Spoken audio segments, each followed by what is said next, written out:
Саламатсыңарбы?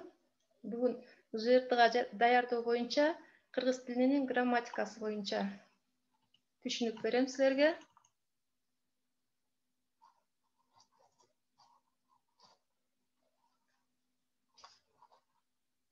Силерге экран көрүнө баштадыбы? Көрүнүп атат,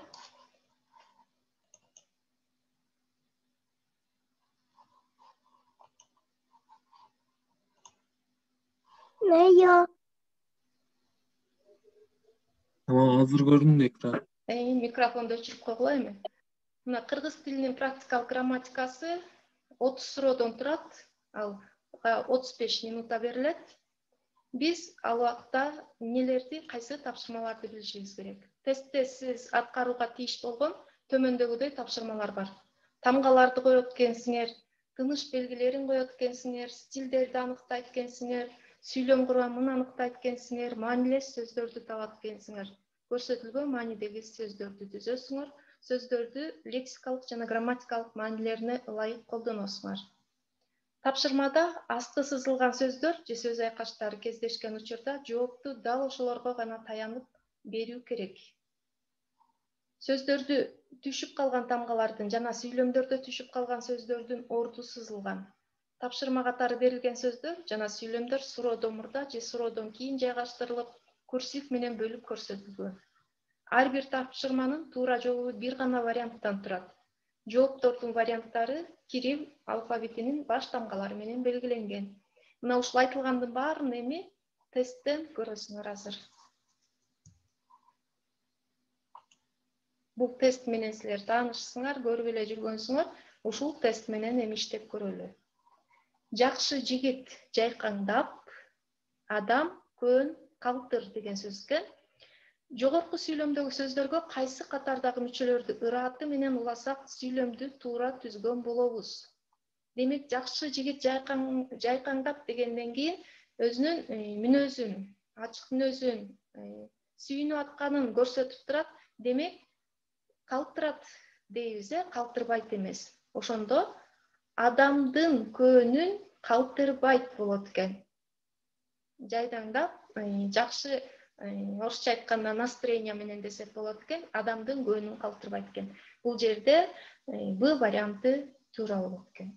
Андан кийин экинчиси, сүйлөмдөрдөгү асты сызылган сөздөрдүн кайсынысы адабий нормага туура келбейт? Көп кыйналбай акырын иштеп жүрүмүн.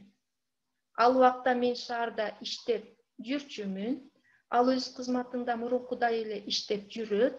5 жылдан кийин сизге окшоп иштеп жүрөрмүн. Бул жерде карасаңар, жүрүмүн деген адабий нормага туура келбейт. Мындай жазылбайт. Демек, бул жерде А варианты туура болот. Андан кийин үчүнчүсүндө иштен соң түз үйгө деген бар дегенден кийин мүчөсүн улайт экенбиз. Жогорку сүйлөмдөгү боштукту кайсы катардагы мүчө менен толуктасак, максат, ниетти билдирген болобуз. Бул эчтин ыңгайларын билип алышыбыз керек экен. Буйрук ыңгай, максат, ниети ыңгай, баяндагыч ыңгай, шарттуу ыңгай, каалоо, тилек ыңгай деп бөлүнөт. Мына ушунун ичинен биз максат, ниет ыңгайды коюшубуз керек экен. Бул жерден карасак, са деген шарттуу ыңгайдын мүчөсү, гай каалоо, тилек ыңгайдын мүчөсү, максат, ниет ыңгайдын мүчөсү, гын болсо баяндагыч ыңгайдын мүчөсү. Демек, анда бизге максат, ниетти билдирген сөз болуш керек болчу, мак деген болот экен. Иштен соң түз үйгө бармак болду десек, бул варианты туура болот. Андан кийин төртүнчүдө ак кар жанынган бийик тоолорду карап, көйгөйлөрүн унутуп, магдырап көккө отуруп калды. Жогоруда берилген сүйлөмдөгү кайсы сөз сүйлөм мүчөсү катары кыймыл аракеттин атын билдирип турат? Бул жерде карап, унутуп, магдырап, отуруп калды деген эч сөздөрдү бериптир.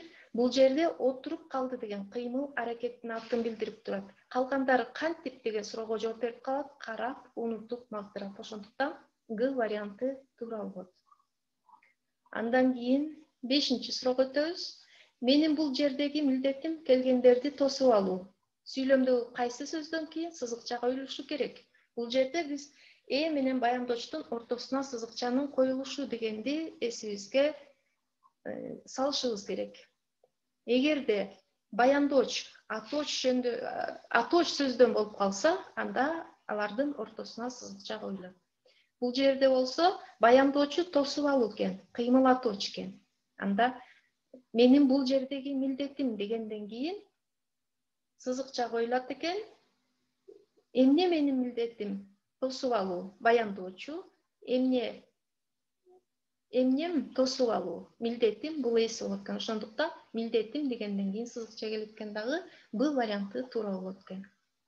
Андан кийин 6-чысы бирөөнүн көзүн караган жаман балам.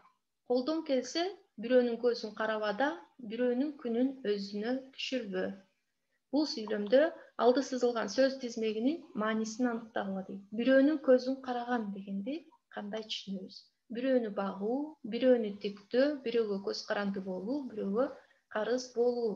Демек, бирөөнүн көзүн караган, бирөөгө көз каранды болуу дегенди билдирет экен. Бул жерде Б варианты туура болот. 7-чисинде кайсы катардагы сөздөрдүн бардыгы кыймыл аракетти билдирген сөздөрдөн жасалды? Бул жерден биз уңгуларын аныктап алышыбыз керек. Жаз уңгусу эмне кыл? Этиш болот экен, кыймыл аракетти билдирди. Чап кыймыл аракетти билдирди. Эмне кыл? Тур. Бул дагы эмне кыл? Кыймыл аракетти билдирди. А варианты туура болуп атат бул жерде. Эми калгандарын дагы байкап көрөлү. Ташы бул жерде кыймыл аракетти билдирди. Иш эмне? Зататоч болуп калды. Бөл кыймыл аракетти билдирди. Демек, бул жерде бирөө кыймыл аракетти билдирбей калды. Б варианты туура эмес экен. В вариантында бил эмне кыл? Этиш. Чеч эмне кыл? Этиш. Жоокер жоо ким? Бул зататоч болуп калат экен. Бул В вариантында туура эмес. Г вариантында сыз эмне кыл? Этиш. Күрө эмне кыл? Этиш. Аш эмне? Зататоч болуп калат экен. Бул вариантында туура эмес болуп калат экен. Ошондо А вариантындагы бардык сөздөрдүн уңгулары кыймыл аракетти билдиргендиктен туура болот экен. Андан кийин В вариантын карайбыз. Кайсы варианттагы сүйлөмдүн тыныш белгилери туура коюлган дейт. Бул жерде дагы менен баяндоочтун ортосуна сызыкчанын коюлушу дегенди эсибизге салабыз. 3 жерде 3, 9 дегенде Г варианты туура. Себеби 9 деген эмне? Же болбосо канча десе бул баяндоочу. Эмне 9? 3 жерде 3 эси болуп калат. Ошондуктан ортосуна сызыкча коюлат. Калган варианттар туура эмес болуп калат. 9-чу кайсы катардагы сүйлөмдө асты сызылган сөз алгачкы маанисинде колдонулду? Тышкы сооданын көлөмүнүн өсүшү экономиканы көтөрүп койду. Көтөрүп койду дегенде бул жогорулатты деген сөздү айтып атат. Андан кийин буюмдарын чогултуп, болгонун болгондой көтөрүп кетти деген сүйлөмдө көтөрүп кетип бара жатканын көрсөтүп атат. Ал эми В-сында болсо отургандар ак балтанын даражасын көтөрүп койду, даражасын өйдөлөттү деген сөздү билдирди. Г-сында Аскарды бул кызматка агасы көтөрүп кетти, өйдөлөтүп кетти, кызматка отургузду деген сөз.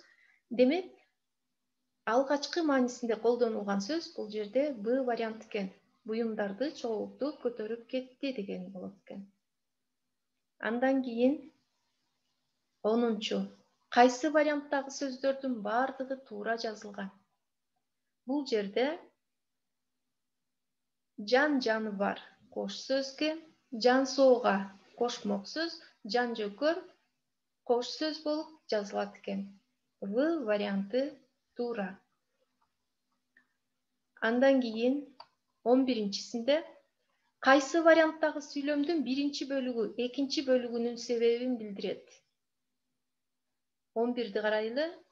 Малчылар чүйгө көчүп кетишкендиктен жайлоонун чөбү кайра кулпура баштады. Себебин билдирип атат. Бул жерде эмне себептен жайлоонун чөбү кайра кулпура баштады? Чүйгө көчүп кетишкендиктен болду. Ал эми Б-сында болсо, данный гендердин убагында сугарып турса, түшүмү мол болот дейт. Бул жерде себебин билдирген жок. Данный гендерин убагында качан деген суроого жооп берип калат. Бала от алып келгенден кийин, бул дагы качан деген суроого жооп берип калат. Нурбектин муундары калчылдап, кантип деген суроого жооп берип калат. Ошондо А варианты туура болот. 12. Кайсы катардагы сүйлөмдө сызыкча белгиси туура коюлган? Бүгүнкү күндөн эртеңкибиз кызыктуу. Бул жерде дагы менен баяндоочтун ортосуна сызыкчанын коюлушун эске алат экенбиз. Бул жерде кызыктуу деген кандай деген суроого жооп берет. Бул сынатоочу сөз, ошондуктан бул жерге сызыкча коюлбайт. Бөлмөдөгү студенттердин саны 300. Бул жерде сандын тагы өзүн конкреттүү көрсөтүп берсе, 300 деп көрсөтүп атат. Анда бул жерге дагы сызыкча коюлбайт. Конкреттүү санды көрсөтсө. В-сында келечектин ээлери силерсиңер. Бул жерде жактандык мүчөлөр улангандыктан бул жерге дагы сызыкча коюлбайт. Ал эми Г-сында бул ишти колго ала турган жаштар. Мына Г варианты туура болот. Андан кийин 13.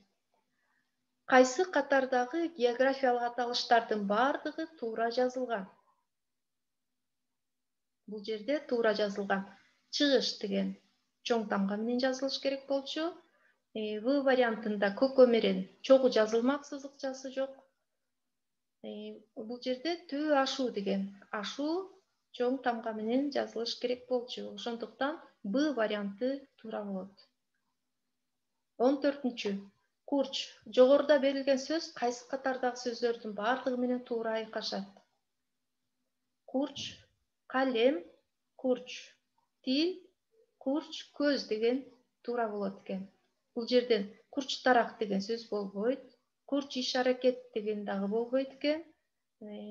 Курч максат деген дагы болбой калат экен. Ошондуктан В варианты толук жооп берет экен. Андан кийин 15. Сайраган. Кайсы катардагы сүйлөмдө жогоруда берилген сөз менен толуктасак, өтмө мааниде колдонулган болот?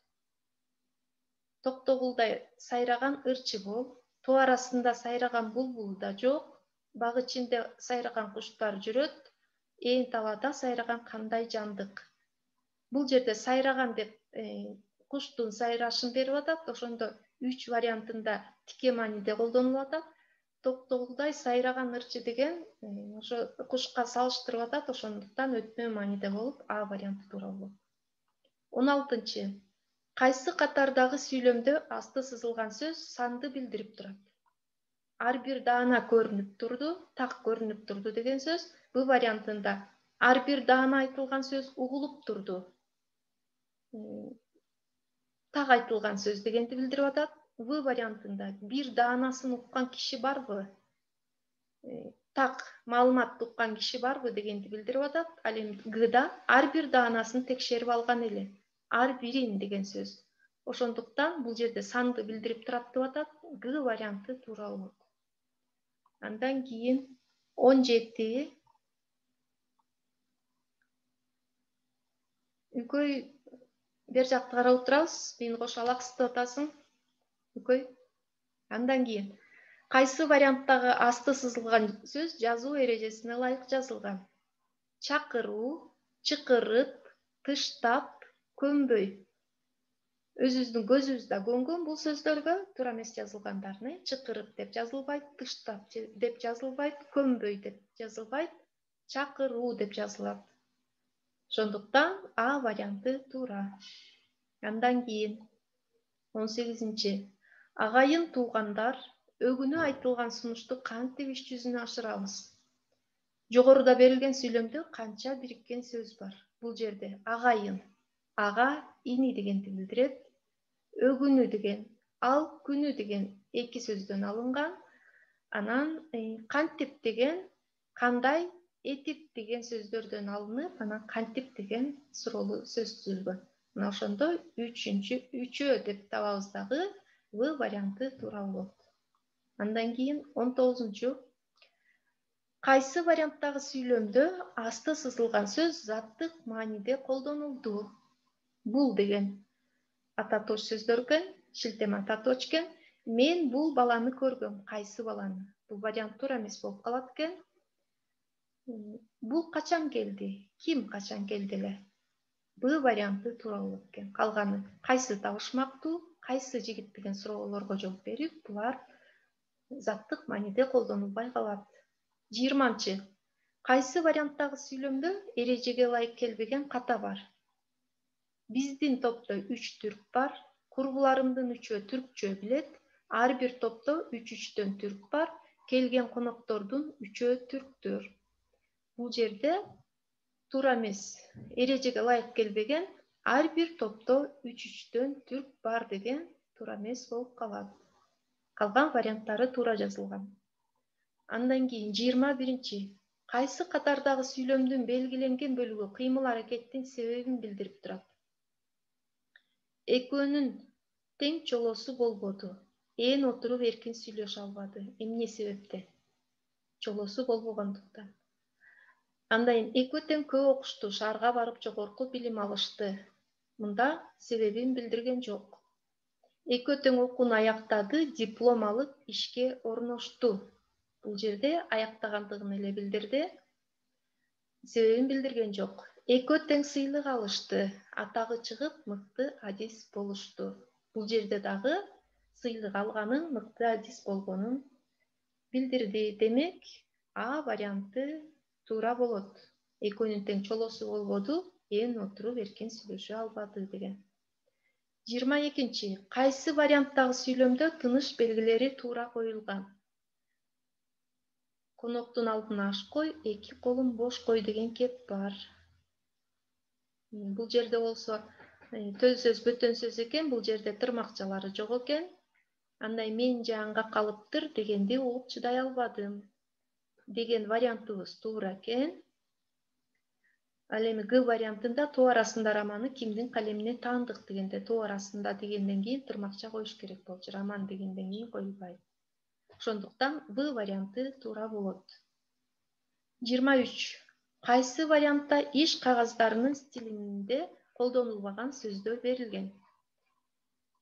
Иш кагаздары экиге бөлүнөт, официалдуу жана официалдуу эмес. Мына ошол жерде колдонулбаган сөздөр деп, бул жерден байкап көрсөңөр, эртерээк, бат-бат, абдан тез деген сөздөр колдонулбай калат. Калган сөздөр колдонулат. Ошондо Г варианты туура. Андан кийин 24-чү. Кайсы варианттагы сүйлөмдө асты сызылган сөз заттык мааниде колдонулду? Бул кыз билет. Бул жакшы кыз экен. Бул көйнөктү ал кыз алды. Бул күнү тойго барабыз дегенде бул жерде кайсы кыз деп А вариантында туура эмес, заттык мааниде колдонулбай калат экен. Андан кийин бул жакшы кыз экен. Ким? Бул жерде заттык мааниде колдонулат. Кайсы көйнөктү? Бул көйнөктү. Бул дагы заттык мааниде колдонулбайт. Кайсыл күнү? Бул күнү. Бул дагы заттык мааниде колдонулбайт. Ошондо Б варианты туура. Андан кийин 24-25. Кайсы варианттагы сүйлөмдө асты сызылган сөз кыймыл аракетти багытталган заттын атын билдирет? Биз бүгүн келдик. Бизди жыйналышка чакырды. Биздин айтканыбыз ордунан чыкты. Алар биздикинде болушту. Кыймыл аракет багытталган заттын атын билдирген сөздөр толуктош сөздөр болот. Демек, бул жерде бизди деген толуктош сөз Б варианты туура. Биз болуп калат, биздин аныктооч болуп калат, биздикинде кайда бышыктооч болот. Ошондо Б варианты туура. 26-чы. Кайсы катардагы сөздөрдүн бардыгы туура жазылган? 26-да айыл чарба кошмок сөз, өнөр жай кошмок сөз, орун басар кошмок сөз. Ошондуктан В варианты туура болот. Калган варианттар туура эмес жазылган. Андан кийин 27-чи. Кайсы катардагы сүйлөмдө белгиленген сөздөн кийин тыныш белгиси туура коюлган? Бул жерде биринчи сүйлөмдө суроо белгиси туура коюлгандагы кийинкисинде үтүр коюлуш керек болчу. А варианты туура эмес экен. Б вариантында кош чекит коюп коюптур. Бул вариантта туура эмес экен. В вариантында дагы кош чекит, бул үтүрлүү чекит экен. Вда кош чекит экен. Бул жер дагы туура эмес экен. Ал эми Г вариантында кайда жүрөсүң дегенден суроо белгиси. Эгер жай сүйлөм болсо үтүр коймокпуз. Анан деп Айгүл улутунуп алды дегенден үтүр, чекит, үтүр, анан сызыкча коюптур, анан сени эле күтүп отурабыз деп жазылат. Демек, Г варианты туура. Андан кийин 28-чи. Кайсы катардагы сүйлөмдө асты сызылган сөз өзүнүн тике маанисинде колдонулган жок? Анын калпы чыны бирдей. Чындык жөнүндө айтылып атат. Текчеден 2 чыны алып кардарга сонду. Чыны идиш жөнүндө айтылып атат. Дүкөндөн чыны алып жолуна түштү. Бул дагы идиш жөнүндө айтылып атат. Анан суусап келип 2 чыны тартып жиберди. Мына бул жерде тике маанисинде колдонулган жок. 2 чыны чайбы, бозобу, кымызбы тартып жиберди дегенди 2 чыны деп берди. Ошондуктан бул тике мааниде колдонулган жок. Андан кийин 29-чу. Ал эми дүйнөдө бар жашап жаткан тирүү тилдердин тарыхына кызыгуу да аз эмес. Жогоруда берилген сүйлөмдүн кайсы бөлүгү затты аныктап турат? Бул жерде А варианты туура. Эмненин тарыхына кызыгуу да аз эмес. Тилдердин, жашап жаткан тирүү тилдердин деген А варианты туура. Калган варианттары туура болбой калат. Андан кийин 30-чу. Кайсы варианттагы асты сызылган сөз көрсөтүү жаңсоо иретинде айтылды? Жаңсоо иретинде айтылган бул шилтеме ата точ болот. Анда бул жерде ал деген, ал окуучулар менен бирге баралы дегенде бул жаңсоо иретинде айтылды. Ошондуктан 30-тун Б варианты туура болот. Балдар, силерге түшүнүктүү болдубу? Эгер дагы силердин суроолоруңар болсо, азыр убакыт бүтүп баратат. Бул чектелүү убактысы бар, ошондуктан кайра кирип, анан суроолоруңарды берсеңер болот дагы. Кайра жолугушканча, балдар.